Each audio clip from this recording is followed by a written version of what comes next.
So friends, చాలాసార్లు మనకి ఎదురయ్యే ప్రశ్న ఏంటంటే ట్రేడింగ్ చేయడానికి ఎంత క్యాపిటల్ అవసరం అవుతుంది అని చెప్పేసి. సో ఫ్రెండ్స్, సీరియస్గా చెప్పాలంటే మనం ట్రేడింగ్ చేయడానికి 10,000 రూపాయలు ఉన్నా సరే సరిపోతుంది. 10,000 రూపాయలు ఉన్నా సరిపోతుంది. ఫర్ ఎగ్జాంపుల్ ఫ్రెండ్స్, ఏ అనే వ్యక్తికి 10,000 ఉన్నాయనుకుందాం. అదర్ కేసు బి అనే వ్యక్తికి 1,00,000 ఉన్నాయనుకుందాం. ఓకే, ఇద్దరు కూడా ట్రేడ్ చేయొచ్చు. ఫర్ ఎగ్జాంపుల్ బ్యాంక్ నిఫ్టీలో 400 రూపీస్ ఉన్న ఆప్షన్ని బై చేసుకోవచ్చు. ఒక లాట్ అనేది బై చేసుకోవచ్చు ఫ్రెండ్స్. ఓకేనా, బై. వేరేజ్ ఏంటంటే ఇక్కడ 10,000కి ఒక లాట్ వస్తుందంటే ఇక్కడ 10 లాట్స్ అనేది ఇతను బయింగ్ అనేది చేసుకోవచ్చు. బట్ ఫ్రెండ్స్, ఒకవేళ మనం సెల్లింగ్ చేయాలనుకోండి, ఇక్కడ చేయలేం, ఏది 10,000 ఉన్నప్పుడు. బట్ వేరేజ్ ఇతను ఏంటంటే చేయొచ్చు. జనరల్గా ఏంటంటే 1,40,000 దాకా అవసరం అవుతుంది. బట్ మార్జిన్ బెనిఫిట్ కోసం out of the money calls అనేది మనం బై చేసుకున్నాం అనుకోండి, అట్లీస్ట్ ఏంటంటే 2 లాట్స్ అనేది సెల్లింగ్ అయితే చేయగలరు. ఓకేనా ఫ్రెండ్స్. బట్ ఇక్కడ ఇంపార్టెంట్ పాయింట్ ఏంటంటే, సపోజ్ మనం ప్లాన్ చేసుకున్నాం ఒక 10,000 మీద డైలీ 200 లేదా 300 లేదా 500,000 అలా ఎర్న్ చేస్తే ఎలా ఉంటుందని చెప్పేసి చేయొచ్చు. బట్ ఇక్కడ ఫ్రెండ్స్ మనకేంటంటే స్నైపర్ షార్ట్ ఎంట్రీ కావాలి. స్నైపర్ ఎలా ఉంటుంది ఫ్రెండ్స్, వాళ్ళ దగ్గర 2-3 బుల్లెట్లు ఉంటాయి, కానీ అంత పర్ఫెక్ట్ యాక్యురసీతో ఏంటంటే స్ట్రైక్ చేస్తారనమాట ఎనిమిని. That is called sniper shot. అంటే మనం తీసుకున్నప్పుడు అట్లీస్ట్ ఏంటంటే యాక్యురసీ అనేది ఎలా ఉండాలంటే అబోవ్ 80% లేదా 90% అనేది ఉంటే దట్ విల్ బీ గుడ్. ఏది మనం 10,000తో ట్రేడ్ చేసి మార్కెట్లో డబ్బు సంపాదించాలి లేదా సర్వైవ్ అవ్వాలి అనే దానికి యాక్యురసీ అనేది ఈ విధమైన రేంజ్ అనేది మెయింటైన్ చేయాలి, 80 to 90% అనేది. ఓకే, వేరేజ్ ఏంటంటే ఫ్రెండ్స్, ఎందుకంటే మనం ఒక్కొక్కసారి రాంగ్ అయ్యే అవకాశం కూడా ఉంది. ఫర్ ఎగ్జాంపుల్ ఈ కేసులో ఒక 40 పాయింట్స్ స్టాప్ లాస్ అనేది పెట్టాల్సి వచ్చింది అనుకోండి ఫ్రెండ్స్, మనకేంటంటే 1,000 రూపీస్ అనేది లాస్ అయిపోతాం. ఓకేనా, 1,000 రూపీస్ లాస్ అయిపోతాం. ఈ విధంగా ఏంటంటే మనకి ఇక్కడ సక్సెస్ రేట్ ఎంత ఉంది, 80% అనుకుందాం. సక్సెస్ రేట్ ఎంత, 80%. మీన్స్ ఏంటంటే 10 ట్రేడ్లు మనం తీసుకున్నామంటే దాంట్లో 2 ట్రేడ్లు మాత్రమే ఫెయిల్ అవుతాయి, 8 ట్రేడ్స్ అనేవి సక్సెస్ అవుతాయి. ఓకే, ఈ 2 ట్రేడ్లో ఒక ట్రేడ్ అనేది ఫర్ ఎగ్జాంపుల్ లాస్ అయ్యాం ఫ్రెండ్స్. అంటే ఇప్పుడు మన దగ్గర ఉన్న క్యాపిటల్ ఎంత, 9,000 రూపీస్, రైట్. సెకండ్ ట్రేడ్ కూడా అవ్వచ్చు అనమాట. That is called outcomes. స్టాటిస్టిక్స్లో అవుట్కమ్ చెప్పలేం, మనం కరెక్ట్గానే అనలైజ్ చేసాము, బట్ స్టిల్ మార్కెట్ కూడా దాని వే అనేది, దాని బిహేవియర్ అనేది ఒక్కొక్కసారి ర్యాండమ్గా అనిపిస్తుంది. సో అగైన్ ఏంటంటే సెకండ్ ఎంట్రీ కూడా పోయిందనుకోండి, మన దగ్గర ఆల్ టుగెదర్ 8,000కి వచ్చేస్తాం. నవ్వు ఏంటంటే ఇక్కడ ప్రాబ్లం స్టార్ట్ అవుతుంది. ఫస్ట్ మనం అట్లీస్ట్ 400 ఉన్న ఆప్షన్ని బై చేస్తే, ఇది ఏటీఎం అనుకుందాం, ఎట్ ద మనీ ఆప్షన్. అంటే at the money option by చేయడం వల్ల ఏంటంటే మనకి రిస్క్ అంత ఎక్కువగా ఉండదు, రివార్డు అంత ఎక్కువగా ఉండదు, మోడరేట్గా ఉంటుంది అనమాట. మోడరేట్గా ఉంటుంది ఎప్పుడు కూడా. Option buyer at the money దగ్గర స్ట్రైక్ మీద ఫోకస్ అనేది చేస్తాడనమాట. రిస్క్ అంత అగ్రెసివ్గా ఉండదు, అదేవిధంగా రివార్డు కూడా అంత అగ్రెసివ్గా ఉండదు. వేరేజ్ ఇన్ ద మనీకి వెళ్తే రిస్క్ ఎక్కువగా ఉంటుంది, రివార్డు కూడా ఎక్కువగా ఉంటుంది అనమాట. ఓకే, జనరల్గా ఏటీఎం గురించి మాట్లాడదాం. ఇప్పుడు ఏంటంటే ఇక్కడ ఏటీఎం ప్రీమియం 400 నుంచి మళ్ళీ కాంప్రమైజ్ అవ్వాల్సి వస్తుంది అనమాట. అవుట్ ఆఫ్ ద మనీ వెళ్తాం.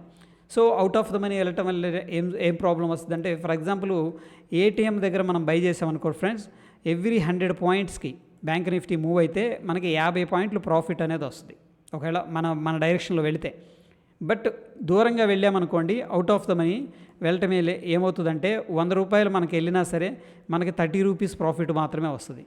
ఇక్కడ ఏమవుతుందంటే మన రిస్క్ అనేది పెరుగుతుంది. అంటే మనకి క్యాపిటల్ లేకపోవటం వల్ల మన యొక్క ఎక్స్పోజర్ అనేది పెరిగిపోతుంది.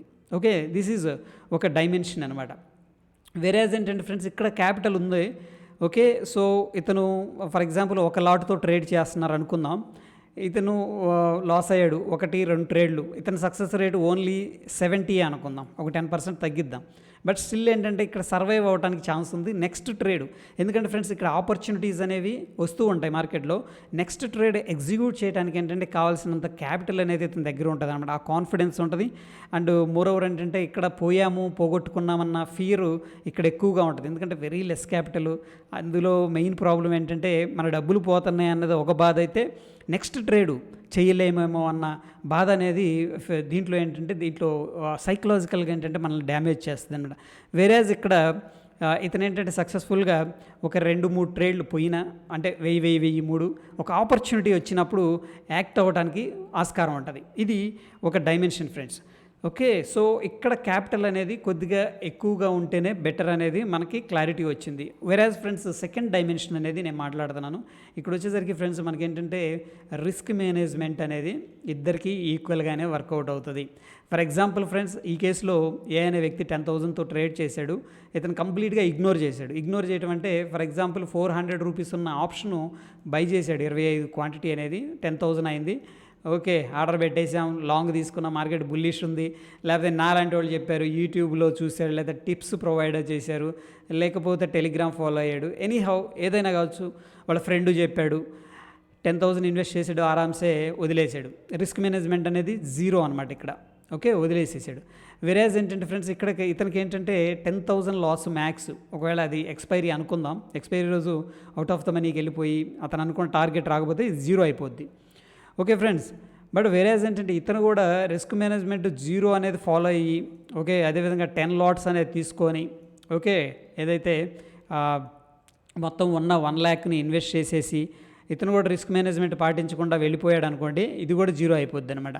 ఈ కేసులో ఏ అనేది గుడ్ అనమాట, అంటే క్యాపిటల్ తక్కువగా ఉండటం ఒక అదృష్టం. ఇక్కడ బి క్యాపిటల్ ఏమైంది, 1 లాక్ జీరో అయిపోయింది. ఏ క్యాపిటల్, ఏ వ్యక్తి యొక్క క్యాపిటల్ అది కూడా జీరో అయిపోయింది. బట్ ఇక్కడ ఒక వరం, ఇది క్యాపిటల్ తక్కువగా ఉండటం ఇక్కడ ఒక శాపమైంది. ఎందుకంటే 1 లాక్ బిగ్ అమౌంట్. సీరియస్గా చెప్పాలంటే 1 లాక్ అనేది బిగ్ అమౌంట్.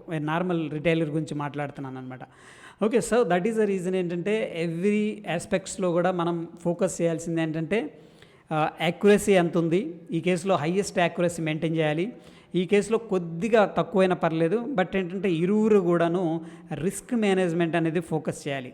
సో మన దగ్గర ఫర్ ఎగ్జాంపుల్ నేను ఐడెంటిఫై చేయగలను ట్రేడ్ అనేది అంటే 80% యాక్యురసీతో, లేదు అట్లీస్ట్ లీస్ట్ పర్సంటేజ్ 70% యాక్యురసీతో నేను ట్రేడ్ అనేది ఎగ్జిక్యూట్ చేయగలుగుతున్నాను అండ్ రిస్క్ రివార్డ్ కూడా తీసుకోగలుగుతున్నాను. That is very important. ఇక్కడ యాక్యురసీ అనేది వెరీ గుడ్ ఉంది.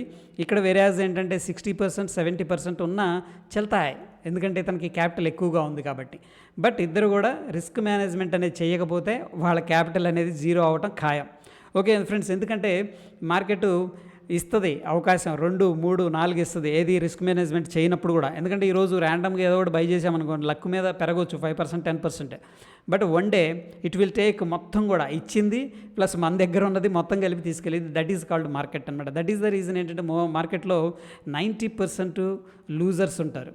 ఎందుకంటే రిస్క్ మేనేజ్మెంట్ ఎవరైతే వదిలేస్తారో ఇది పెద్ద విషయం కాదులే అనుకుంటారో, లేకపోతే దాని గురించి అవేర్నెస్ అనేది లేదు, వాళ్ళు ఏంటంటే లాస్ అయిపోతుంటారు, మళ్ళీ క్యాపిటల్ వేస్తుంటారు. ఎప్పుడైతే ఈ రిస్క్ మేనేజ్మెంట్ అనేది మనం సీరియస్గా తీసుకుంటామో, అమ్మో ఇది మనల్ని తినేస్తుంది, మనల్ని డిస్ట్రాక్ట్ చేస్తుంది, మన ఫ్యామిలీస్ని కానీ మన ఫైనాన్షియల్ స్టేటస్ని కానీ అని ఎప్పుడైతే దాని గురించి ఫోకస్ అనేది చేస్తామో ఏంటంటే సక్సెస్ రావడం జరుగుతుంది.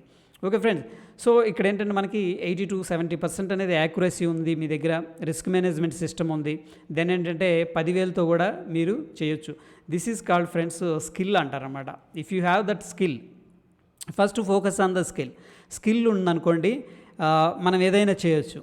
ఓకేనా, అట్లాగనే ఇక్కడ కూడా నా దగ్గర క్యాపిటల్ ఉంది కదా అని చెప్పేసి ఎలా పడితే అలా ట్రేడ్ చేసినా కానీ అతను కూడా ఏంటంటే ఎండ్ ఆఫ్ ద డే కావచ్చు, వీక్ కావచ్చు, మంత్ కావచ్చు, జీరో చేయటం ఖాయం. అందులో నో డౌట్. దాని గురించి ఇంకా మళ్ళీ ఎక్కువగా ఆలోచించాల్సిన అవసరం కూడా లేదనమాట.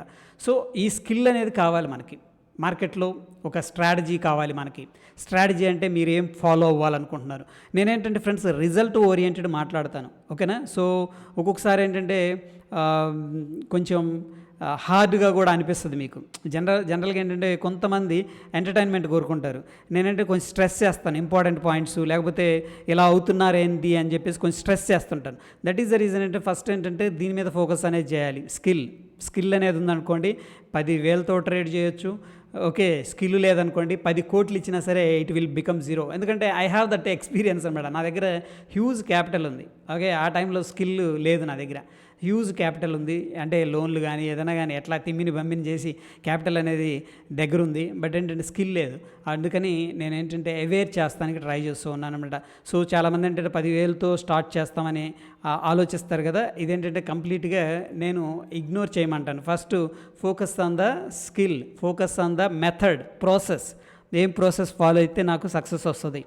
ఓకే, ఏమేమి ఇండికేటర్స్ యూజ్ చేయాలి, లేకపోతే ఏ ఇన్స్ట్రుమెంట్ నేను ట్రేడ్ చేయాలి, నేను ఆప్షన్స్ చేయాలా, లేకపోతే ఈక్విటీలో ఇన్వెస్ట్ చేయాలా, లేకపోతే ఫ్యూచర్స్ చేయాలా. ఫ్యూచర్స్ అయితే వద్దు చెప్తున్నాను, బట్ మీ ఇష్టం అది. కమోడిటీస్ చేయాలా, కరెన్సీ చేయాలా, ఏది సూట్ అవుతుంది మీ పర్సనాలిటీకి, that is all set to be ఏంటంటే ఒక బ్లూ ప్రింట్ ప్రాసెస్ అనమాట. ఈరోజు కూర్చొని నీట్గా మనకున్న స్కిల్ ఏంటి, మనం ఏం చేయగలం అంటే, కొంతమంది స్వింగ్ బాగా చేయగలరు, స్వింగ్ ట్రేడింగ్లో ఎక్స్పర్ట్స్ అవుతారు. కొంతమంది అంటే ఆ యాటిట్యూడ్ అనేది కనిపిస్తుంది అనమాట అక్కడ, స్వింగ్ చేయగలనా. ఎందుకంటే కొంతమంది టైం కూడా కుదరదు, కొంతమంది జాబ్ చేస్తుంటారు, మేబీ ఆ టైంలో డిస్ట్రాక్షన్ ఉంటుంది, కుదరదు. అందుకని నెక్స్ట్ కొంతమంది ఇన్వెస్టింగ్లో excellent. Okay, one of my friend చెప్పే కదా, దగ్గర దగ్గర 10 లక్షల్ని 10 lakhs ఇన్వెస్ట్మెంట్ని ఆల్మోస్ట్ 25 lakhs చేశాడు. Span of 2 years. సింపుల్గా న్యూస్ పేపర్ చదువుకుంటాడు, అతను బాగా ఫోకస్ చేస్తాడు, అలర్ట్స్ పెట్టుకుంటాడు. 10 lakhsని 25 lakhs 2 years స్పాన్లో చేశాడు అనమాట. సో సీరియస్గా ఏంటంటే ఒక్కొక్కరికి ఒక్కొక్క స్కిల్ అనేది ఉంటుంది, ఒక్కొక్కరు ఒక్కొక్క థాట్ ప్రాసెస్ అనేది ఉంటుంది. ఓకే, వాడి దగ్గరికి వెళ్ళి మనం ట్రేడింగ్ చేయి దీంట్లో, లేకపోతే బ్యాంక్ నిఫ్టీ కొని అన్నాం అనుకోండి, చేయలేరు.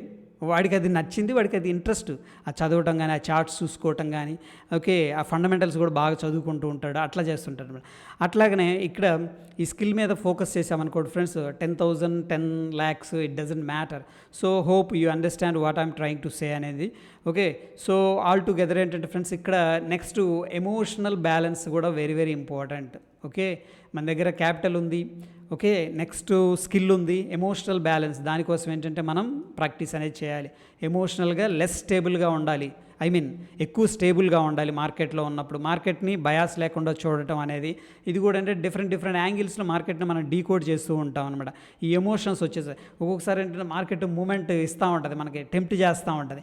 ఓకే, ఎన్నిటిని కూడా ఓవర్కమ్ చేసి ఎప్పుడైతే మనం స్నితప్రజ్ఞుడు అంటాం, స్నితప్రజ్ఞుడిలాగా మార్కెట్ని దూరదృష్టితో చూస్తూ ఉంటామో డెఫినెట్గా ఏంటంటే మార్కెట్లో విన్ అవ్వడానికి ఛాన్సెస్ ఉంటుంది. సో ఫ్రెండ్స్, దాని మీద ఫోకస్ చేయండి. ఓకే, అండ్ మన వీడియో ఛానల్ అనేది ఇంకా చూస్తూ సబ్స్క్రైబ్ చేసుకోబోతే సబ్స్క్రైబ్ అనేది చేసుకోండి. That's it for the day friends. Hope ఈ వీడియో నచ్చిందని చెప్పేసి అనుకుంటున్నాను. వీడియో నచ్చితే లైక్ చేయండి, షేర్ చేయండి. ధన్యవాదాలు.